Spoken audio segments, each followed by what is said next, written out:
the producer of solar energy, but also give them an opportunity to boost their income while supporting a sustainable future. Under the guidance of the Honorable Prime Minister of India, our nation has set ambitious targets and introduced transformative policies that have positioned the country as a global leader in green energy. His vision has not only inspired domestic progress, but has also attracted international investment, driving significant advancements in the sector. I now take the privilege and the honor of requesting the Honorable Prime Minister of India, Shri Narendra Modi ji, to please address the gathering and share his vision on the occasion. Ladies and gentlemen, the Honorable Prime Minister of India, Shri Narendra Modi ji.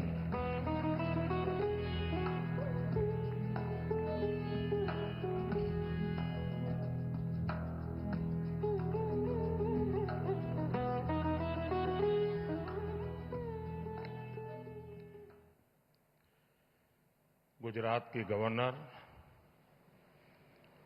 Shri Acharya Devvrat जी, गुजरात के मुख्यमंत्री श्रीमान भूपेंद्र भाई पटेल, आंध्र प्रदेश के मुख्यमंत्री श्रीमान चंद्रबाबू नायडू जी, राजस्थान के मुख्यमंत्री श्रीमान भजनलाल शर्मा जी, मध्य प्रदेश के मुख्यमंत्री श्रीमान मोहन यादव जी, छत्तीसगढ़ के मुख्यमंत्री जी भी यहां देख रहा हूं मैं, गोवा के मुख्यमंत्री दिखाई दे रहे हैं और कई राज्यों के ऊर्जा मंत्री भी मुझे नजर आ रहे हैं।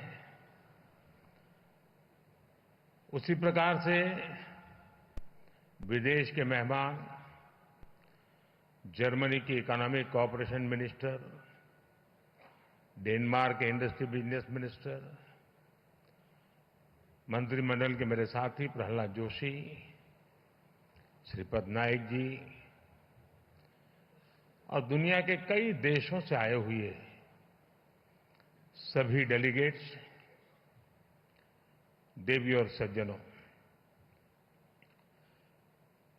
दुनिया के अनेक देशों से पधारे हुए सभी साथियों का वेलकम करता हूं, उनका अभिनंदन करता हूं।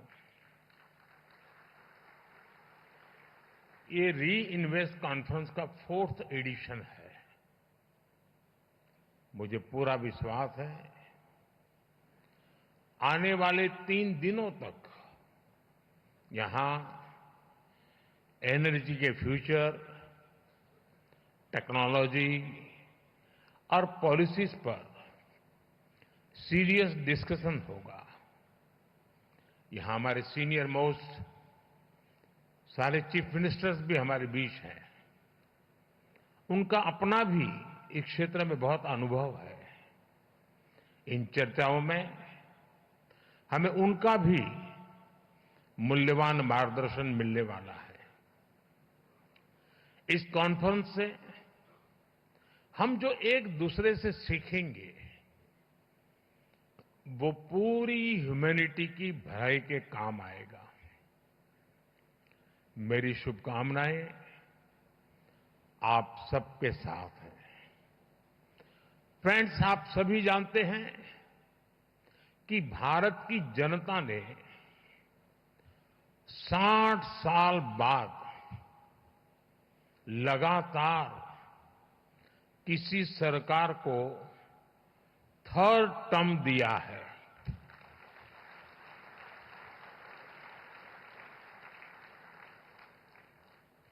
हमारी सरकार को मिले 3rd टर्म के पीछे भारत की बहुत बड़ी एस्पिरेशंस है।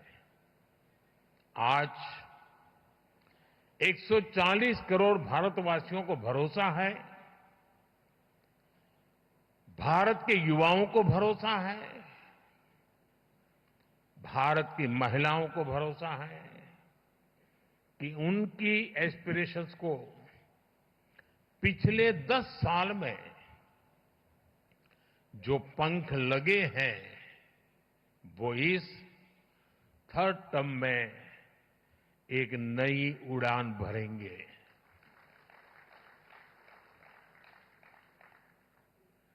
देश के गरीब, दलित, पीड़ित, शोषित, वंचित को भरोसा है कि हमारा थर्ड टर्म उसके गरिमापूर्ण जीवन जीने की गारंटी बनेगा। 140 करोड़ भारतीय भारत को तेजी से टॉप 3 इकोनॉमीज में पहुंचाने का संकल्प लेकर काम कर रहे हैं। इसलिए आज का ये इवेंट आइसोलेटेड इवेंट नहीं है। एक बड़े विजन, एक बड़े मिशन का हिस्सा है।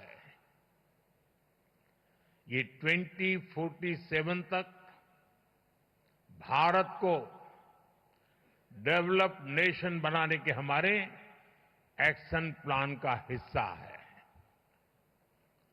और हम ये कैसे कर रहे हैं, इसका ट्रेलर थर्ड टर्म के हमारे पहले 100 डेज 100 दिनों के फैसलों में दिखता है।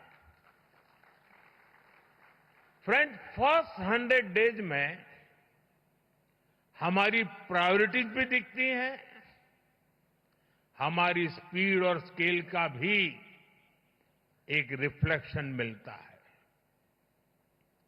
इस दौरान हमने हर उस सेक्टर और हर उस फैक्टर को एड्रेस किया है जो भारत के तेज विकास के लिए जरूरी है।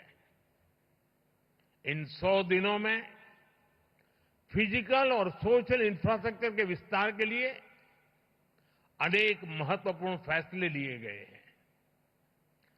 हमारे विदेशी अतिथियों को ये जानकर हैरानी होगी कि भारत में हम 700 मिलियन यानी 7 करोड़ घर बना रहे हैं। ये दुनिया के कई देशों की आबादी से भी ज्यादा है। सरकार के पिछले 2 टर्म में हमने इसमें से 400 मिलियन यानी 4 करोड़ घर बना चुके हैं। और तीसरे टर्म में हमारी सरकार ने 300 मिलियन यानी 3 करोड़ नए घर बनाने का काम शुरू भी कर दिया है। बीते 100 दिनों में भारत में 12 नए इंडस्ट्रियल सिटीज बनाने का फैसला किया गया है। बीते 100 दिनों में 8 high speed road corridor projects approve किए गए हैं। बीते 100 दिनों में 15 से ज्यादा नई made in India semi high speed Vande Bharat train launch की गई है। हमने रिसर्च को प्रमोट करने के लिए भी 1 ट्रिलियन रुपीस का रिसर्च फंड बनाया है। हमने इलेक्ट्रिक मोबिलिटी को बढ़ावा देने के लिए भी अनेक इनिशिएटिव्स अनाउंस किए हैं। हमारा लक्ष्य हाई परफॉर्मेंस बायो मैन्युफैक्चरिंग को बढ़ावा देने का है और ये भविष्य इसी से जुड़ा रहने वाला है। इसके लिए बायो E3 पॉलिसी को भी मंजूरी दी गई है। साथियों, बीते 100 डेज में ग्रीन एनर्जी के लिए भी कई बड़े फैसले लिए गए हैं। हमें ऑफशोर विंड एनर्जी प्रोजेक्ट्स के लिए वायबिलिटी गैप फंडिंग स्कीम की शुरुआत की गई है। इस पर हम 7,000 करोड़ रुपए से ज्यादा खर्च करने जाते हैं। भारत आने वाले समय में 31,000 मेगावाट हाइड्रो पावर जनरेट करने के लिए भी काम कर रहा है। इसके लिए 12,000 करोड़ रुपए से अधिक अप्रूव किए गए हैं। साथियों, भारत की डायवर्सिटी, भारत की स्केल, भारत की कैपेसिटी, भारत का पोटेंशियल, भारत की परफॉर्मेंस, ये सब यूनिक है।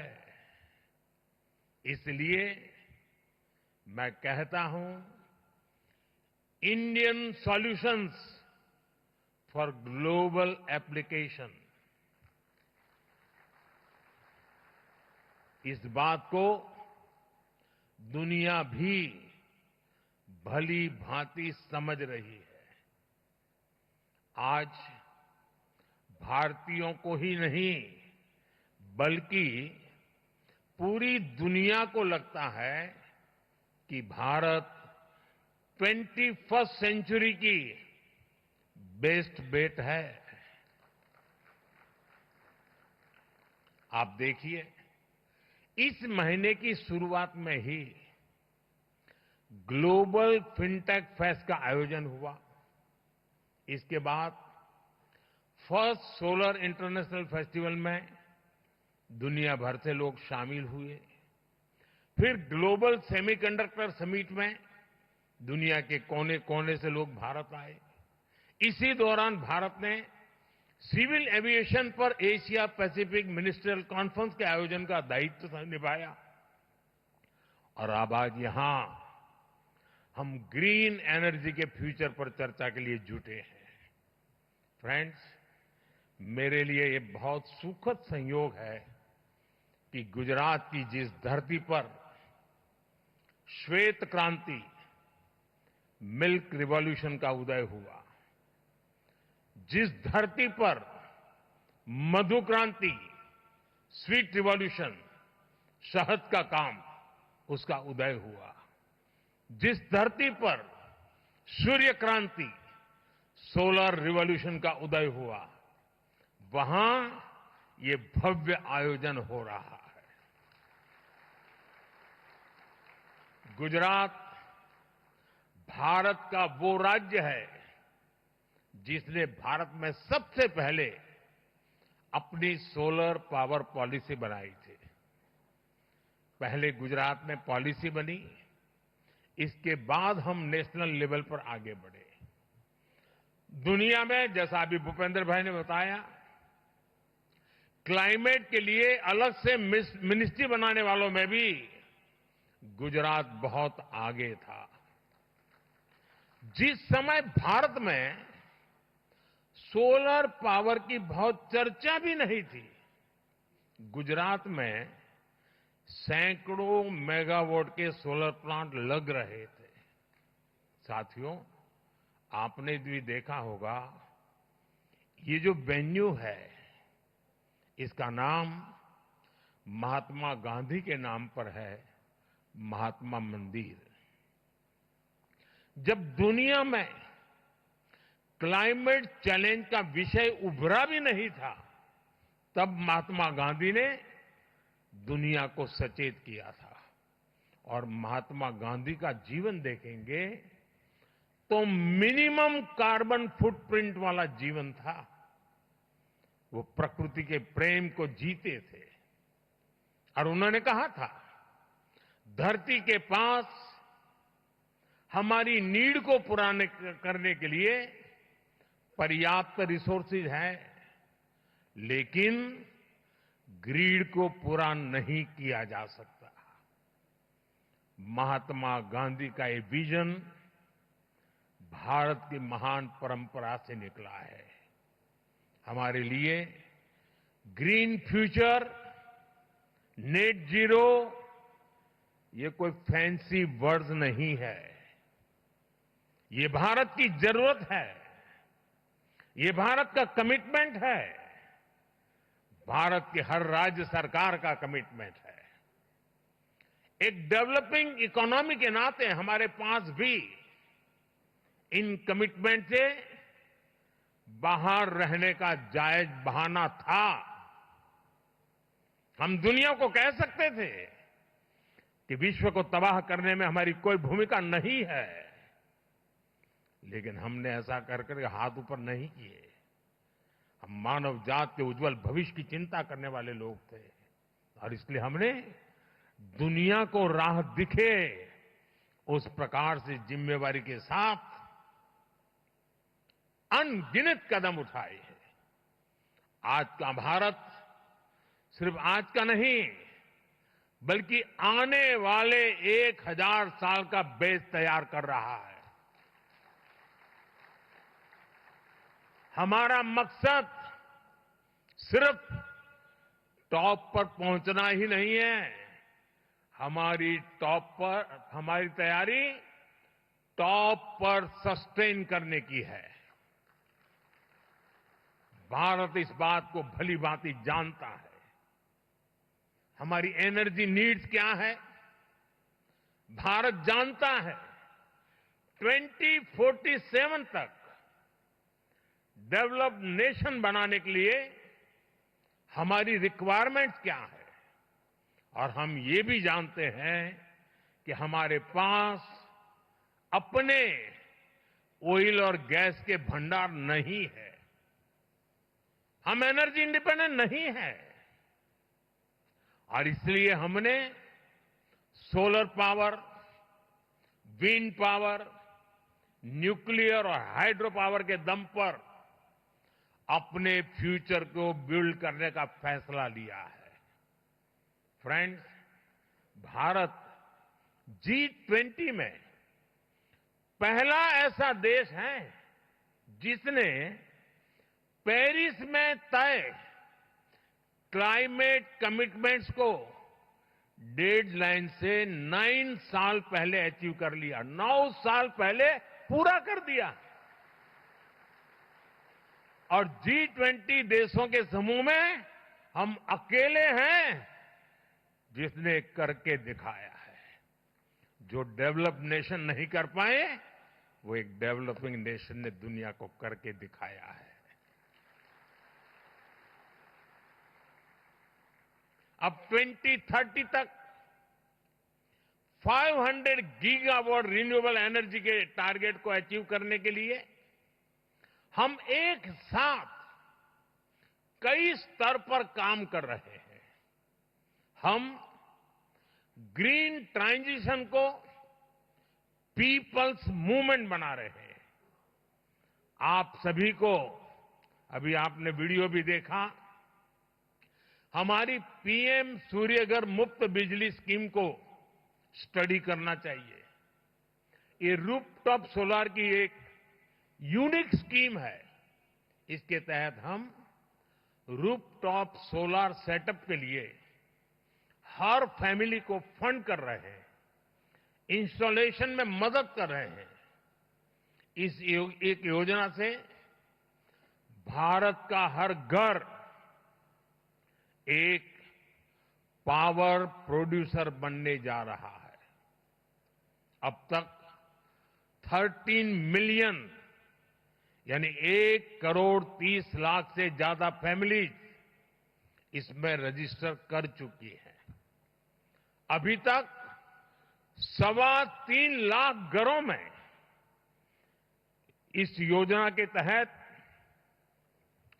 इंस्टॉलेशन का काम पूरा भी हो चुका है। साथियों, पीएम सूर्यघर मुफ्त बिजली योजना के जो रिजल्ट आने शुरू हुए हैं, ये रिजल्ट अपने आप अद्भुत है। एक छोटा परिवार जिसकी महीने में 250 यूनिट बिजली की खपत है और जो 100 यूनिट बिजली पैदा करके ग्रिड में बेच रहा है, उसे साल में करीब करीब 25,000 रुपए की कुल बचत होगी। यानी लोगों का जो बिजली बिल बचेगा और जो वो कमाएंगे, उससे उनको करीब 25,000 रुपए का फायदा होगा। अगर इस पैसे को वो पीपीए में डालते हैं, पीपीएफ में डाल देते हैं, और घर में मानो बेटी का जन्म हुआ है, 1 साल की बेटी है, तो 20 साल बाद 10-12 लाख रुपए से ज्यादा उनके पास होंगे। आप कल्पना कर सकते हैं, बच्चों की पढ़ाई लिखाई से लेकर शादी ब्याह तक ये पैसा बहुत काम आएगा। साथियों, इस स्कीम से 2 और बड़े लाभ हैं।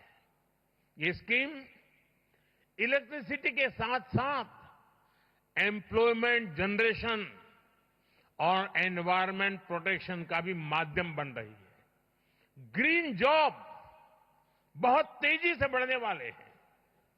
हजारों वेंडर्स की जरूरत पड़ेगी। लाखों लोग इसको इंस्टॉल करने के लिए लगेंगे। इस योजना से करीब 2 मिलियन यानी 20 लाख रोजगार पैदा होंगे। पीएम सूर्यघर स्कीम के तहत 3 लाख नौजवानों को स्किल मैन पावर के तौर पर तैयार करने का लक्ष्य है। इनमें से 1 लाख नौजवान तो सोलर पीवी टेक्नीशियंस भी होंगे। इसके अलावा हर 3 किलोवाट सोलर बिजली पैदा करने 50-60 टन कार्बन डाइऑक्साइड का एमिशन भी रुकेगा। यानी पीएम सूर्यघर मुफ्त बिजली योजना से जुड़ने वाला हर परिवार क्लाइमेट चेंज से मुकाबला करने में भी बड़ा योगदान देगा। साथियों, जब 21वीं सदी का इतिहास लिखा जाएगा तो उसमें भारत की सोलर क्रांति का चैप्टर, सोलर रिवॉल्यूशन का चैप्टर सुनहरे अक्षरों में लिखा जाएगा।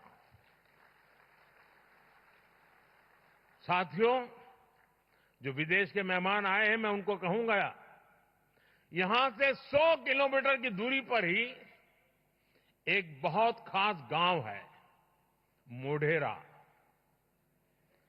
वहां सैकड़ों साल पुराना सन टेम्पल है और ये गांव भारत का पहला सोलर विलेज भी है। यानी इस गांव की सारी जरूरतें सोलर पावर से पूरी होती है। आज देश भर में ऐसे अनेक गांवों को सोलर विलेज बनाने का अभियान चल रहा है। साथियों, मैं अभी यहां जो एग्जीबिशन लगा है वो देखने गया था और आप सबसे भी मेरा आग्रह है, एग्जीबिशन जरूर देखिए। आप सभी अयोध्या के बारे में तो भरपूर जानते हैं। अयोध्या नगरी भगवान राम की जन्मस्थली है और भगवान राम तो सूर्यवंशी थे। और मैं अभी जब प्रदर्शनी देख रहा था तो वहां उत्तर प्रदेश का स्टॉल देखा, क्योंकि मैं काशी का सांसद हूं, उत्तर प्रदेश वाला भी बन गया हूं, तो मैं स्वाभाविक है मैं उत्तर प्रदेश का स्टॉल देखने गया। और मेरी जो इच्छा थी, आज मुझे रिपोर्ट कर रहे थे कि वो मेरी इच्छा उन्होंने पूरी कर दी है। भगवान राम का भव्य मंदिर तो बना है, लेकिन मैं दुनिया को बताना चाहता हूं, अब उस अयोध्या जो सूर्यवंशी भगवान राम की जन्मभूमि है, वो पूरा अयोध्या मॉडल सोलर सिटी बनाने का लक्ष्य लेकर चल रहा है। करीब करीब काम पूरा होने आया है।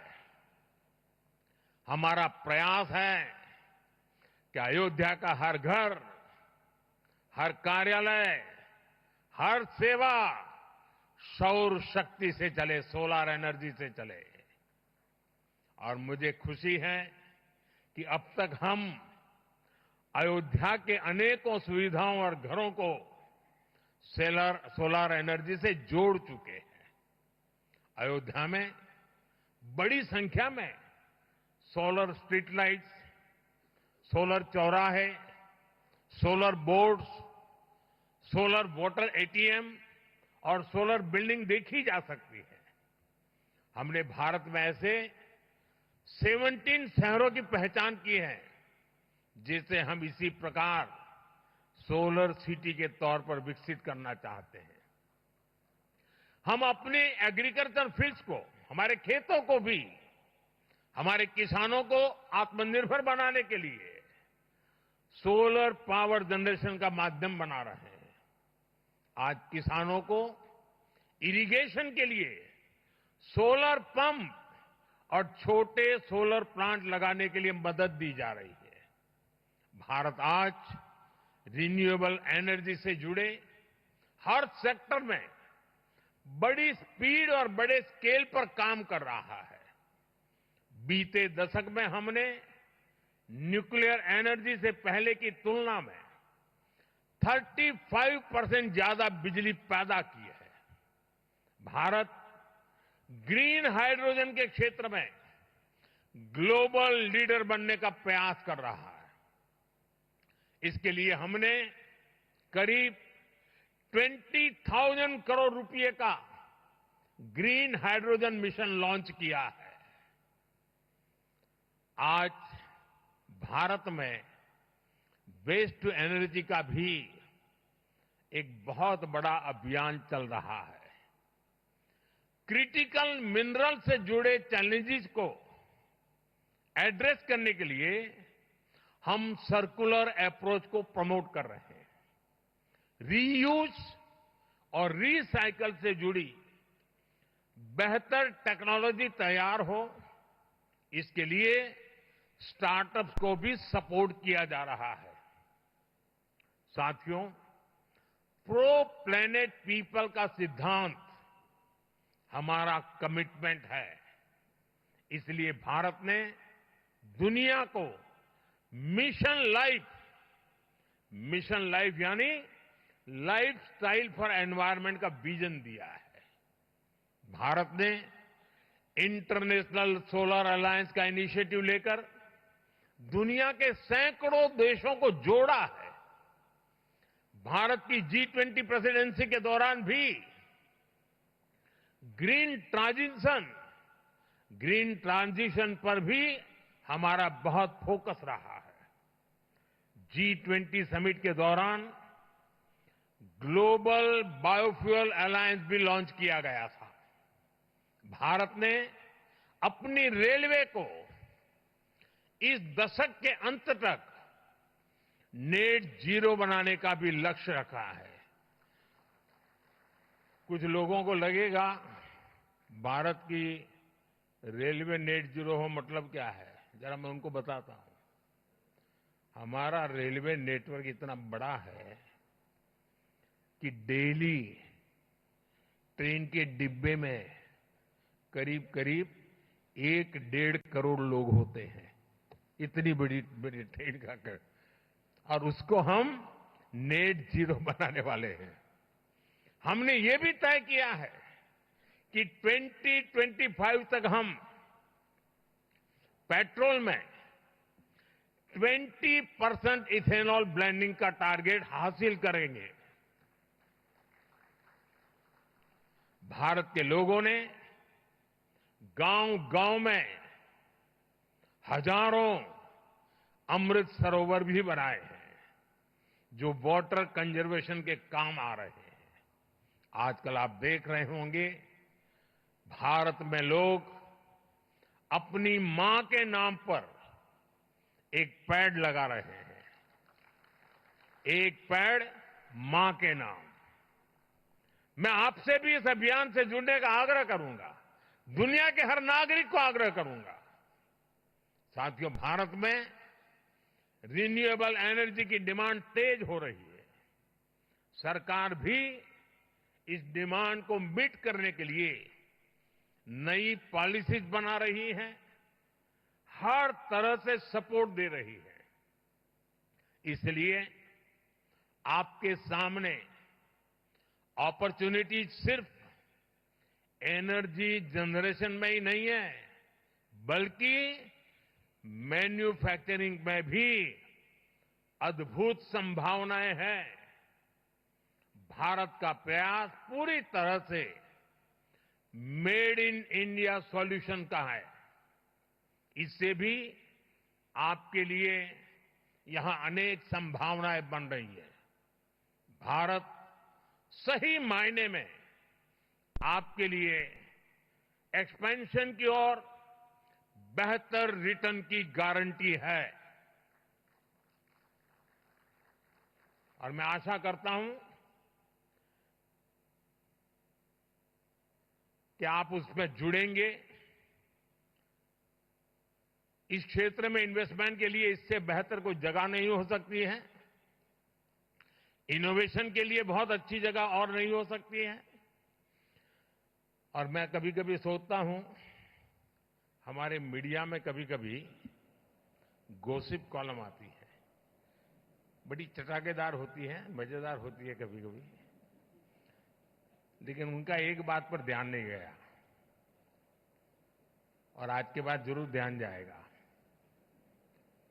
अभी जो यहां भाषण कर रहे थे ना प्रहलाद जोशी, वो हमारे रिन्यूएबल एनर्जी के मिनिस्टर है, लेकिन मेरी पिछली सरकार में वो कोयले के मंत्री थे।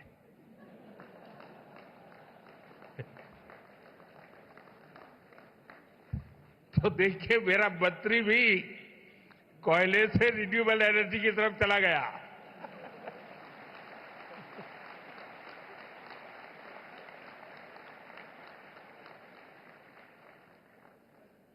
मैं एक बार फिर आप सभी को भारत की ग्रीन ट्रांजिशन में इन्वेस्ट करने के लिए आमंत्रित करता हूं। और आप इतनी बड़ी तादाद में यहां आए, मैं आपका फिर से एक बार,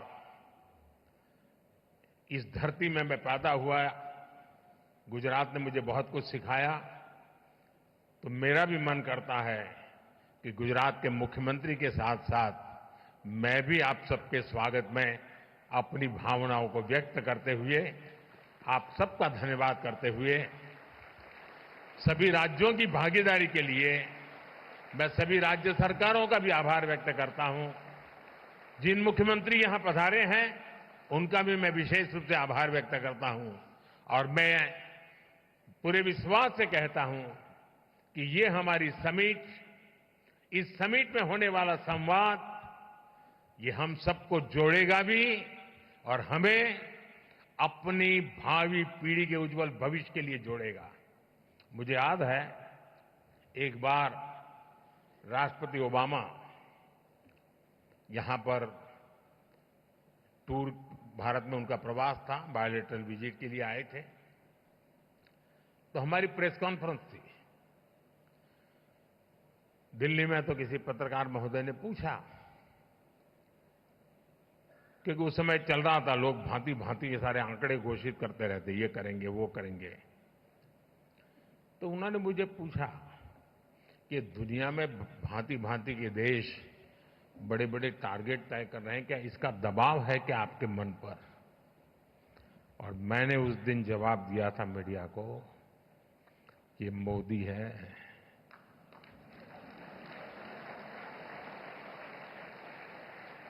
यहां किसी का दबाव नहीं चलता है। फिर मैंने कहा था कि हां, मुझ पर दबाव है, और वो दबाव है हमारी भावी पीढ़ी के संतानों का, उनके सब जो जन्मे भी नहीं है, लेकिन उनके उज्जवल भविष्य की चिंता मुझे सताती रही है। और इसलिए आने वाली पीढ़ियों के कल्याण के लिए काम मैं कर रहा हूं। और आज भी ये समिट हमारे बाद दूसरी, तीसरी, चौथी पीढ़ी के उज्जवल भविष्य की गारंटी बनने वाली है। उतना बड़ा काम करने के लिए आप यहां आए हैं। महात्मा गांधी के नाम पर बने इस महात्मा मंदिर में आए हैं। मैं फिर एक बार आप सबका हृदय से बहुत बहुत धन्यवाद करता हूं। नमस्कार। बहुत धन्यवाद माननीय प्रधानमंत्री जी।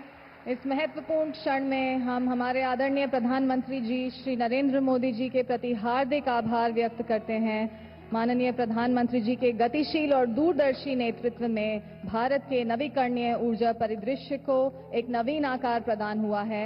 आपकी अटूट प्रतिबद्धता हम सभी के लिए प्रेरणा का प्रतीक रहा है। We thank the Honorable Prime Minister for his inspiring address, ladies and gentlemen, that will propel the sector to strive even harder to achieve the vision of our Honorable Prime Minister of India. Esteemed dignitaries, ladies and gentlemen, let's have a resounding round of applause once again for the Honorable Prime Minister of India, Shri Narendra Modi ji.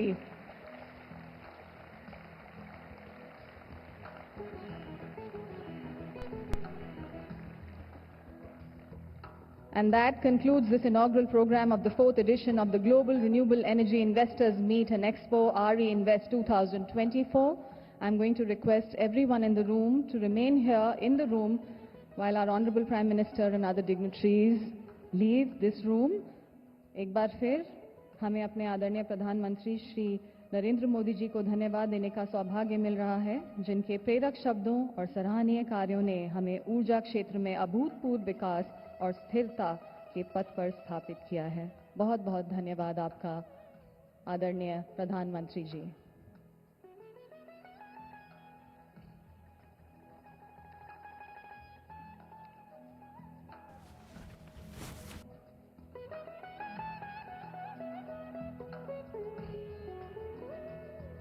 Speed corridor છે કે જેને મંજૂરી આપવામાં આવી, જો કે પ્રધાનમંત્રી મોદીએ છેલ્લે We thank the તેમના Honorable Prime Minister સંબોધનની અંદર એ વાતનો ઉલ્લેખ કર્યો હતો ને તેમાં પણ ખાસ કરીને ઉર્જા મંત્રી જે પ્રહલાદ જોશી છે કે જે તેમના મંત્રીમંડળમાં ગત વર્ષે કોલસાના મંત્રી હતા ને આ વખતે તેઓ ઉર્જા મંત્રી બન્યા છે। હવે તેમની જે સીધી વાત જે પહોંચાડવાની હતી તે પહોંચી ગઈ છે કે મંત્રીમંડળની અંદર પણ જો કોલસા મંત્રી ઉર્જા મંત્રી સુધી પહોંચી શકે છે તો પછી તેમના મંત્રીમંડળ અને તેમની સરકારની અંદર શું થઈ શકે છે, સીધો તેમનો મેસેજ હતો। મહાત્મા મંદિરની અંદર મહાત્મા ગાંધીનું જીવન મિનિમમ કાર્બન ફૂટપ્રિન્ટવાળું જીવન હતું તેવું વડાપ્રધાન મોદીએ તેમના સંબોધનમાં કહ્યું હતું। લગભગ 11:15 વાગે વડાપ્રધાન મોદીનું સંબોધન શરૂ થયું અને તેમણે ગ્રીન ફ્યુચર ફેન્સી વર્ડ નથી તે વાતનો ઉલ્લેખ કર્યો। અત્યારે સૌથી વધારે એક પેડ માં કે નામનું જે અભિયાન ચલાવવામાં આવી રહ્યું છે અને તે અભિયાનને પણ સારો એવો પ્રતિસાદ મળતો જોવા મળી રહ્યો છે।